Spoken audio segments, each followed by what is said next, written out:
અંકલેશ્વર શહેરના station road વિસ્તારમાં Ashiyana hotel પાસે પાર્ક કરેલી કારને અજાણ્યા લોકોએ આગ લગાડી હોવાની ઘટનામાં કારના માલિકે આ મામલે સોશિયલ મીડિયામાં ધર્મના વિશે બોલનારા સામે અવાજ ઉઠાવતા તેના ઘર પાસે પાર્ક કરેલી કારને આગ લગાવી દીધી હોવાની ફરિયાદ દાખલ કરાવી છે।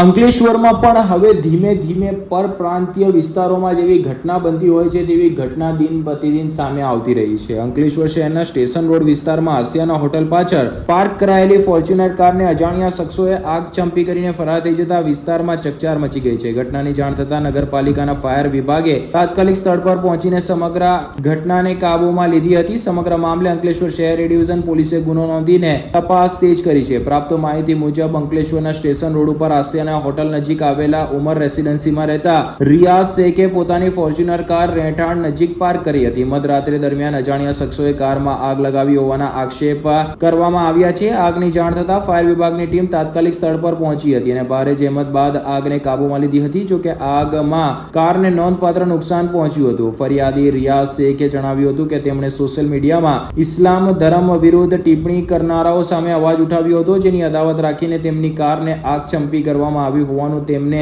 શંકા છે। સાથે જ પોતાની જાનને પણ જોખમ હોવાનું જણાવતા તેમણે પોલીસને યોગ્ય સુરક્ષા આપવાની માંગ કરી છે। ઘટનાની જાણ થતાં અંકલેશ્વર શહેર એ ડિવિઝન પોલીસનો કાફલો સ્થળ પર પહોંચી ગયો હતો। પોલીસે સ્થળનું નિરીક્ષણ કરીને પ્રાથમિક તપાસ હાથ ધરી છે તેમજ ફરિયાદના આધારે ગુનો નોંધી આરોપીઓને શોધવા માટેનો વધુ તપાસ શરૂ કરી છે। અત્રે ઉલ્લેખનીય છે કે એક સીસીટીવી ફૂટેજ પણ સામે આવ્યા છે, જે સીસીટીવી ફૂટેજમાં હાલ ચિત્રો સ્પષ્ટ જોઈ શકાતા નથી, પરંતુ કેટલાક વ્યક્તિઓ કાર નજીક આવે છે અને ત્યારબાદ આગના પ્રકાશ તે સીસીટીવી ફૂટેજમાં જોવા મળે છે, જેથી કોઈકે આગ ચંપી કરી હોવાની શંકા વધુ તેજ બને છે। અત્રે ઉલ્લેખ કરવો રહ્યો કે અંકલેશ્વર શહેર જેવા વિસ્તારમાં જ્યારે આગ સરેઆમ કારમાં લગાડી દેવામાં આવતી હોવાની ઘટના સામે આવે ત્યારે આરોપીઓ પણ સીધો પોલીસને પડકાર ફેંકી રહ્યા હોય તેમ લાગી રહ્યું છે। જાણે કે આરોપીઓને કાયદા વ્યવસ્થાનો કોઈ ડર જ ન હોય તેમ બિંદાસ કારને આગ ચંપી કરી રહ્યા છે। ત્યારે આવી ઘટનામાં પોલીસ પણ હવે સક્રિય ભૂમિકા ભજવે તે અત્યંત જરૂરી છે।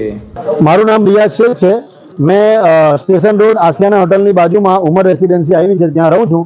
કાલે રાત્રે 1:30 થી 2:15 ગાળાના અંદર મારી ગાડી સળગાવી નાખવાનું ષડયંત્ર કરવામાં આવ્યું છે ને મારી ગાડી સળગાવીને એ લોકો ભાગી ગયા છે। આ સળગાવવા પાછળનું કારણ એ છે કે ડડાલ ગામનો વ્યક્તિ તોસીફ પાંચભાયા અને એમના ફાધર હનીફ પાંચભાયા એ લોકો ઇસ્લામના વિરુદ્ધ ખરાબ ટિપ્પણી કરી હતી ને એ લોકોના વિરુદ્ધ મેં પણ પછી એ લોકોને બોલ્યો હતો ઇસ્લામ માટે ને એ લોકો એ રીતના અંદર મારી ગાડી સળગાવી નાખવાનો પ્રયાસ કર્યો છે ને મને એવું લાગે છે કે એ લોકો મારી હત્યા પણ કરાવી શકે, મારું મર્ડર પણ કરાવી શકે એવું મને લાગે છે। એ માટે આ વિડીયો મેં આપું છું મીડિયાને ને મેં ઇસ્લામ માટે અવાજ ઉઠાવી છે ને મેં ઉઠાવતો જ રહીશ ને એવા કોઈ પણ ધર્મ હોય, કોઈ પણ ધર્મના વિશે કોઈ પણ વ્યક્તિ આવીને કોઈ પણ ટિપ્પણી કરશે એને અમે વખોડી નાખીશું ને એના અગેન્સ્ટમાં અમે લડશું કાનૂની કાર્યવાહીથી। જય હિન્દ।